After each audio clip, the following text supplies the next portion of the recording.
나는 이 인물이 가장 내가 좋아하는 인물이다 라고 하는 인물 있으신가요? 가장 존경하는 인물 있으신가요? 대답 안 하실 줄 알았고요. 네, 말씀을 준비하면서 한 가지 대화가 떠올랐습니다. 우리 교회에 같은 부서에 봉사하시던 집사님인데요. 그 집사님께서 한날 저에게 이렇게 말씀을 하셨습니다. 제가 이제 전도사 시절에 있던 이야기인데, 전도사님 혹시 선교를 하더라도 중동 지역에는 절대 가지 마세요. 중동 지역에 가면 저렇게 죽을 수도 있는데 저건 너무 심하잖아요 라고 저에게 이렇게 이야기를 하시는 겁니다. 그때 한창 IS가 기승을 부렸고 기독교 박해가 너무나도 심해서 그런 각종 소식들과 미디어들이 넘쳐나던 시대였습니다. 그렇기 때문에 그 집사님께서 저에게 이렇게 걱정을 하시면서 말씀을 해주셨던 것 같습니다. 저는 그때 이런 생각을 했습니다. 하나님이 나를 어디로 보내시든 스데반과 같이 순교할 각오를 해야 하지 않을까? 저는 이런 생각을 했는데요. 순교를 하더라도 내가 저렇게 순교를 했으면 좋겠다라는 그런 마음까지 가졌습니다. 그런데 아직도 제 현실은요, 종이에 베이기만 해도 하면서 고통스러워하고 아주 작은 아픔에도 아파하는 그런 모습들을 제가 가지고 있는 것 같습니다.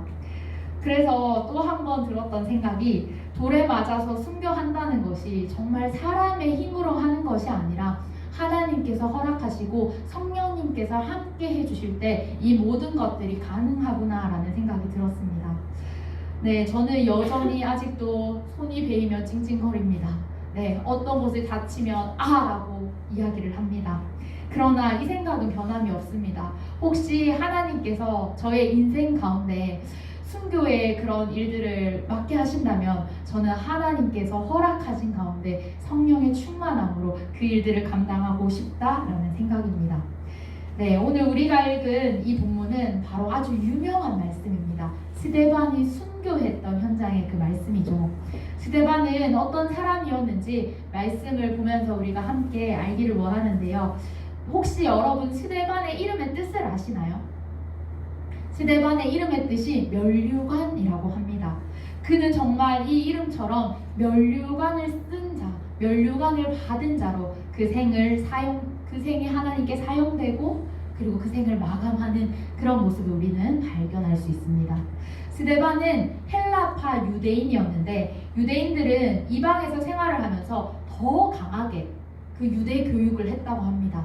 그래서 이 스데반도 유대 교육을 아주 강하게 철저하게 훈련을 받은 자라고 할 수 있습니다.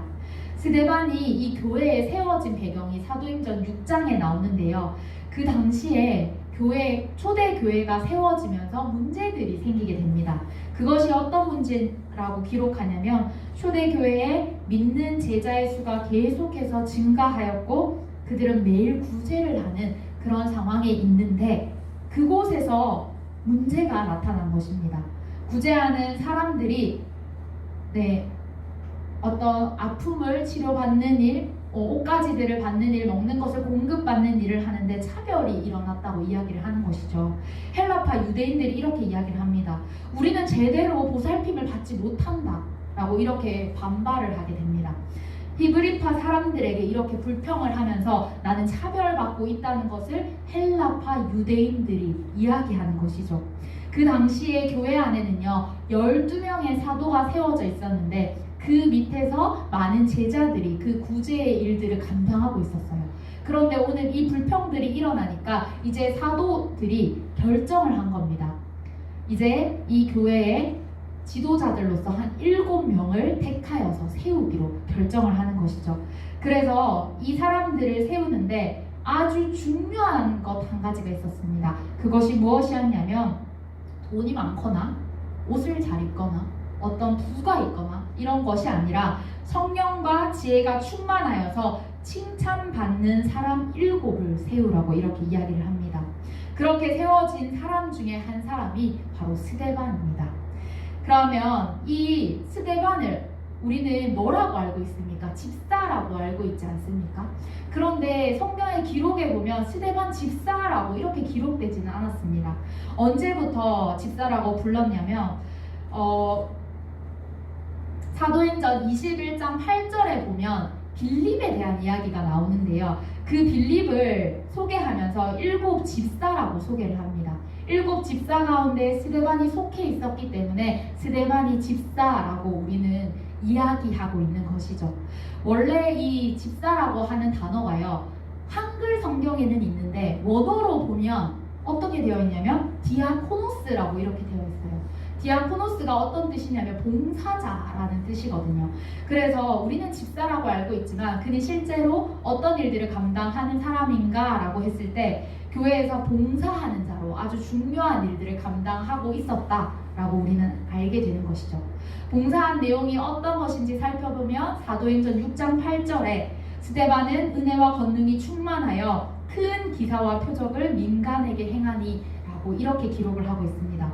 우리가 봉사라고 하면 그냥 남들을 구제하는 일에 그치는 것 같지만 실제로 은혜와 권능이 충만하여서 큰 기사와 표적들을 민간인에게 행했대요. 믿지 않는 자들에게도 그 주님의 영향력을 끼치는 모습이 성경 속에 기록되고 있는 겁니다. 이뿐만이 아니라 스데반이 설교를 하는 모습도 보여주는데요. 스데반은 설교를 하면서 아주 중요한 것들을 아주 강하게 거칠게 이야기하는 모습을 보여줍니다. 오늘 사도행전의 이 스데반의 설교는 사도행전에 총 24개의 설교가 나오는데 그 중에서 가장 길고 중요한 설교라고 해도 과언이 아닙니다. 그렇다면 이 설교의 배경이 되는 복음을 받아들이려고 하는 사람들이 가득한 곳에서, 아니요, 사실요, 복음을 전하기 위해서 이미 복음을 받아들이기로 마음을 활짝 연 사람들이 있는 곳에서 설교한 것이 아니었습니다. 이 스데반은 어떤 상황에서 설교를 했냐면 9절을 보면 자유민들의 회당에서 어떤 자들이 일어나 스데반과 논쟁을 했다고 기록을 합니다. 이 설교는 많은 사람들이 마음을 활짝 연 상태가 아니라 오히려 논쟁하려고 하고 트집 잡으려고 하고 잘못된 것을 꼬집으려고 하는 상황 가운데 오늘 스데반이 서게 된 것입니다. 기록에 따르면 스데반은 가말리엘이라고 하는 사람의 제자였다고 기록이 되어 있는데요. 스데반은 순교한 후에 시신을 수습해준 사람이 가말리엘이라고 합니다. 이 가말리엘이 우리가 어디서 많이 어렴풋이 들어본 이름 같지 않습니까? 가말리엘 문화, 여러분 누가 이곳에서 공부했지요? 바울이 이곳에서 공부를 했습니다. 바울 또한 그의 제자였는데 이 가말리엘 문화라고 하는 것, 이 가말리엘이라고 하는 사람은 굉장히 영향력이 있고 많은 사람들에게 그런 영향력을 끼치는 지도자였습니다. 이 사람 밑에서 공부했던 스데반, 첫 번째로는 성령에 충만하여서 이런 설교들을 행하였고 이미 그 가말리엘 문화에서 배웠던 것들이 많았기 때문에 이 논쟁 가운데, 그들과 논쟁하는 가운데 이 설교는 오히려 더 그들의 입을 다물게 하였고 그들에게 할 말 없게 만드는 그런 설교가 되었다는 것입니다. 회당에서 논쟁하던 사람들은요, 이 스데반을 도저히 이길 수가 없습니다. 왜냐하면 너무나도 하나같이 다 맞는 말이었기 때문입니다. 그래서 이 사람들이 썼던 방법이 있는데요, 일명 꼼수라는 거죠.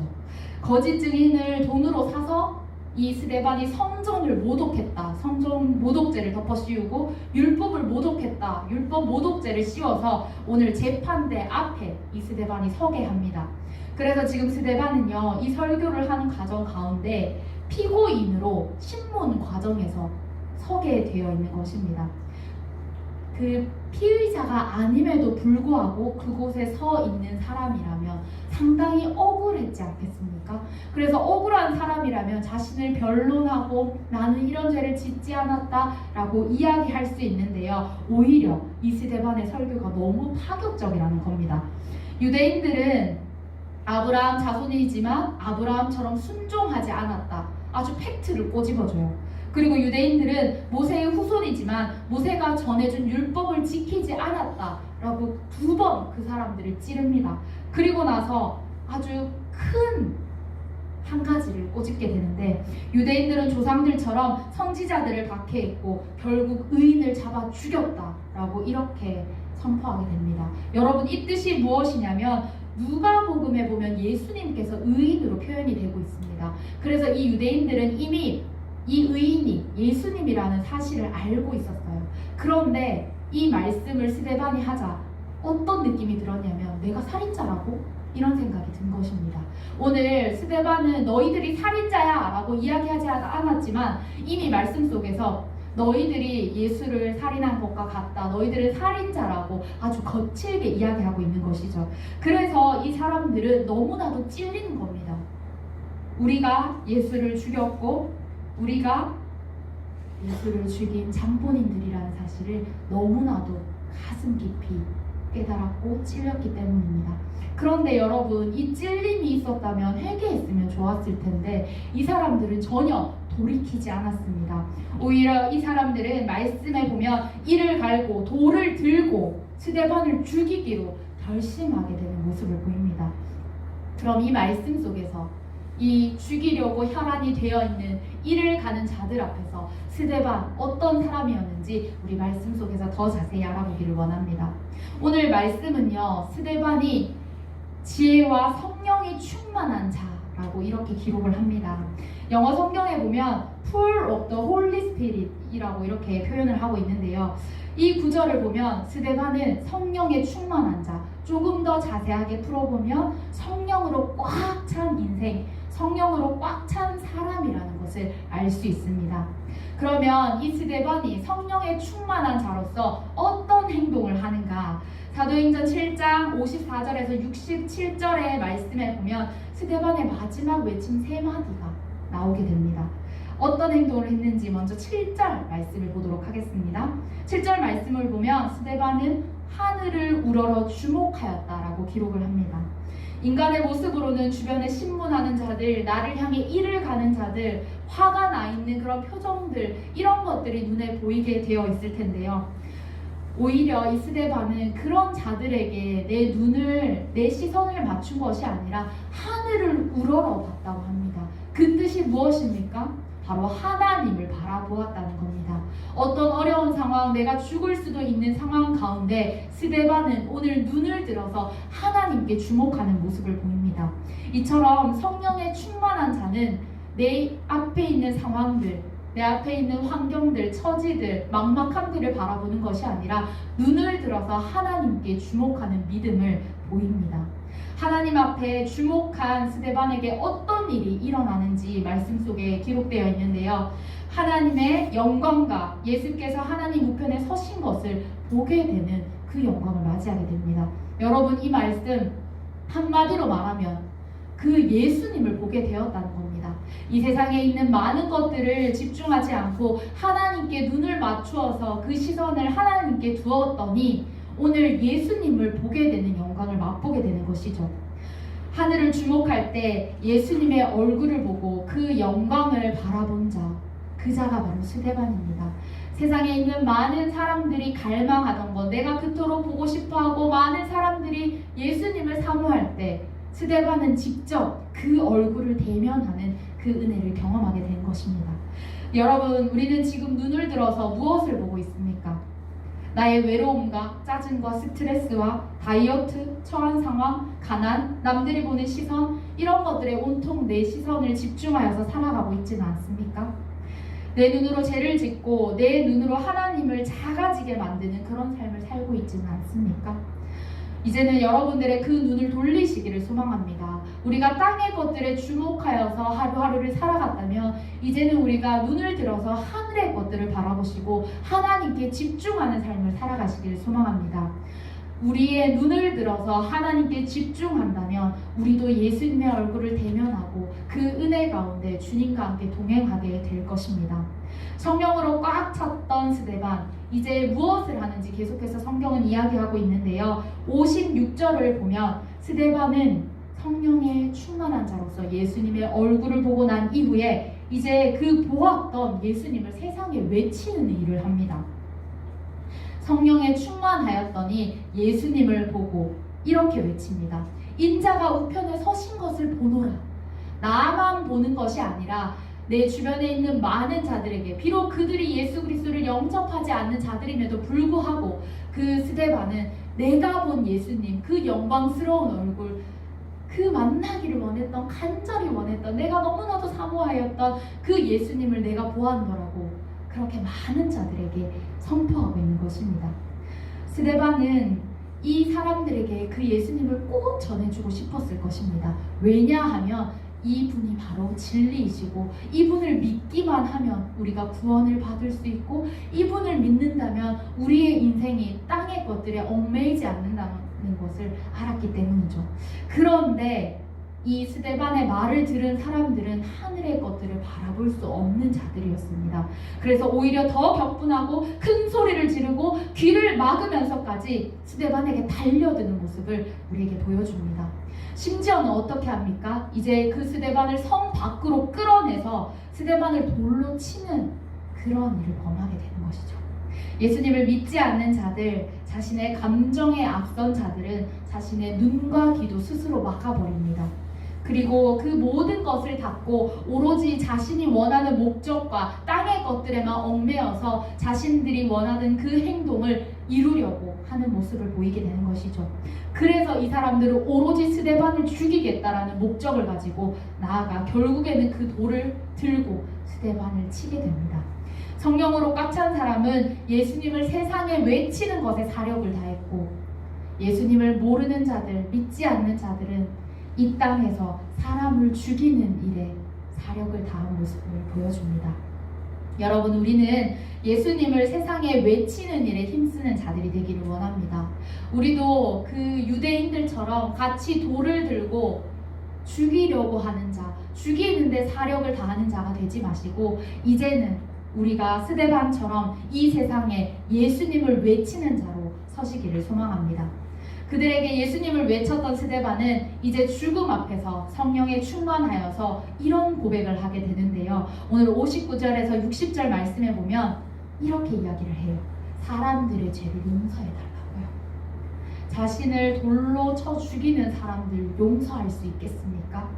스데반은 자신의 영혼을 주님께 위탁하는 기도를 한 이후에 타인을 용서하는 기도를 합니다. 저들의 죄를 저들에게 돌리지 말아달라고 이렇게 하나님께 기도하는 것이죠.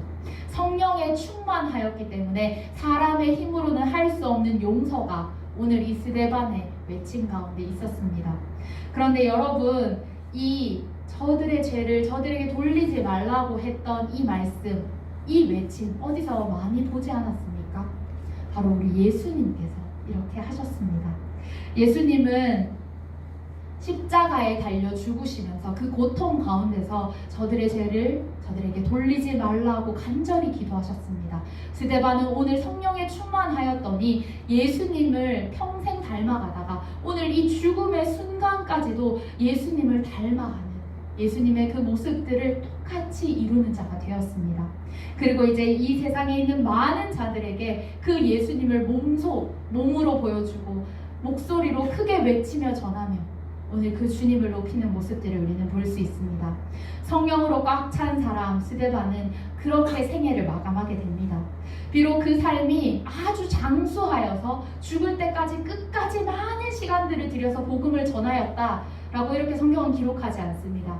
비록 그는 짧은 인생을 살았지만 오히려 짧은 인생 가운데서 긴 여운을 우리에게 주고 있습니다.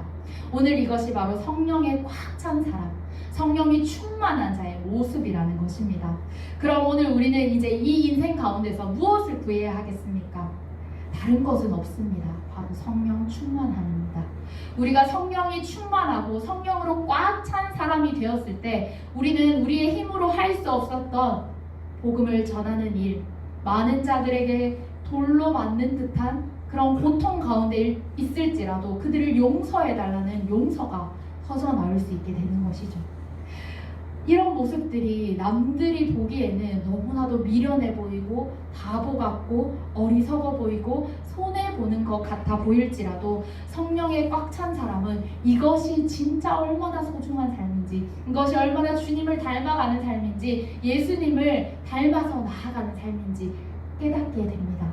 그래서 이것을 나만 아는 것이 아니라, 나만 이 모습을 가지고 살아가는 것이 아니라 세상에 있는 많은 자들에게 나누어 주고 싶은 마음들이 넘쳐나게 된다는 것이죠.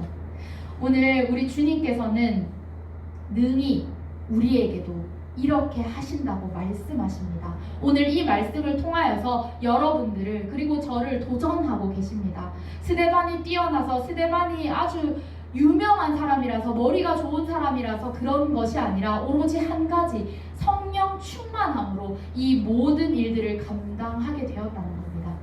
그렇다는 것은 우리도 성령 충만하면 이 모든 일들을 감당할 수 있다는 뜻이죠. 이제 말씀을 정리하면서 여러분들에게 다시 한번 질문을 던지겠습니다. 그러면 이 세상 가운데 우리는 어떻게 살아가야 하겠습니까? 우리도 예수님을 믿는 사람으로 잘 살아가고 싶은데, 그런데 우리는 죄인이고 너무나도 연약하여서 한 번씩 넘어지기도 하고 내 교만한 모습들이 올라와서 잘못된 길로 갈 가능성들이 너무나도 충분한 가운데 살아가고 있습니다. 이것이 우리의 모습입니다. 그러나 우리가 이럴 때 성령 충만함을 구함으로 다시 한번 주님 앞에 일어날 수 있어야 합니다. 성령 충만함을 구하는 것은 어려운 것이 아닙니다. 그냥 우리가 성령님 우리에게 충만하게 임하여 달라고 기도한다면, 성령님의 도우심을 구한다고 기도한다면 우리는 성령 충만한 자로 바로 설 수 있게 되는 것입니다. 주님께서는 우리를 차별하지 않으시고 지금 이 자리에 있는 모든 자들에게 찾아오실 준비가 되신 분입니다. 그 주님 앞에 주님 성령 충만함으로 채우십시오. 주님, 제가 주님의 도우심을 구합니다. 날마다 성령으로 꽉 찬 사람이 되게 해주십시오 라고 기도할 수 있는 여러분들이 되시기를 소망합니다. 스데반이 돌에 맞아 죽기 전에 헬라인 유대인들에게 복음을 전하는 강렬함, 그리고 죽기 전에 그들을 용서하는 부드러움, 이 모든 것들이 스데반 가운데 일어났습니다. 오늘 우리가 이렇게 성령 충만함을 구하며 기도한다면 우리 가운데도 복음을 거침없이 전할 수 있는 모습과 때로는 그들을 진심으로 용서할 수 있는 부드러움이 함께 나타나게 될 것입니다. 여러분들께서 하나님을 제한하지 않기를 소망합니다. 오늘 지금 우리 마음 가운데 임하여 주신 이미 함께 하시는 성령님께서 더 충만하게 일하셔서 이제는 진리이신 예수 그리스도를 바라보며 이 세상에 한 걸음 한 걸음 나아가시는 여러분들 되시기를 소망합니다. 스데반의 순교함으로 인하여서 그 순교로 끝나는 것이 아니라 이제 어떤 일이 일어났냐면 바로 바울이라고 하는 인물이 이 세상을 향하여서 복음을 들고 나아가는 그 일들이 일어나게 됩니다. 그리고 예수님께서 사도행전 1장 8절에 말씀하셨던 그 명령이, 사마리아와 땅끝까지 이르는 명령이 오늘 스데반의 순교를 통해서 8장 1절에 나타나면서 이제 이 세상에 있는 많은 자들이 제자로 나아가서 복음을 전하는 모습도 우리는 말씀 속에서 볼 수 있습니다. 여러분, 오늘 그 자리로 주님께서 우리를 부르실 때 주저하지 않기를 소망합니다. 성령님 충만하게 임재하여 주셔서 저를 그곳에 세워 주시옵소서 라고 기도하시면서 날마다 주님께 성령 충만함으로 나아가시고 이 세상의 많은 자들에게 그 주님을 전달할 수 있는 믿음의 자녀들이 되기를 소망합니다. 함께 기도하겠습니다. 하나님, 성령으로 꽉 찬 사람에게 예수님의 얼굴을 보여주셨듯이 오늘 성령의 충만함을 구하는 우리에게 주님의 얼굴을 보여주시기를 소망합니다. 날마다 주님의 얼굴을 구하며 기도하게 하시고 주님의 그 신실하심, 그 진리를 발견하여서 이제는 이 진리를 많은 자들에게 전하여주는 삶을 살기를 원합니다. 때로는 지치고 힘들고 나의 교만함과 연약함으로 넘어질 때도 있으나 다시 한번 성령 충만함으로 함께하여 주실 때 이제는 어떤 순간에서도 주님을 포기하지 않고 나의 목숨도 아까워하지 않는 믿음의 자녀로 자라날 수 있도록, 성숙하여질 수 있도록 우리 가운데 함께하여 주시옵소서. 예수님의 이름으로 기도드립니다.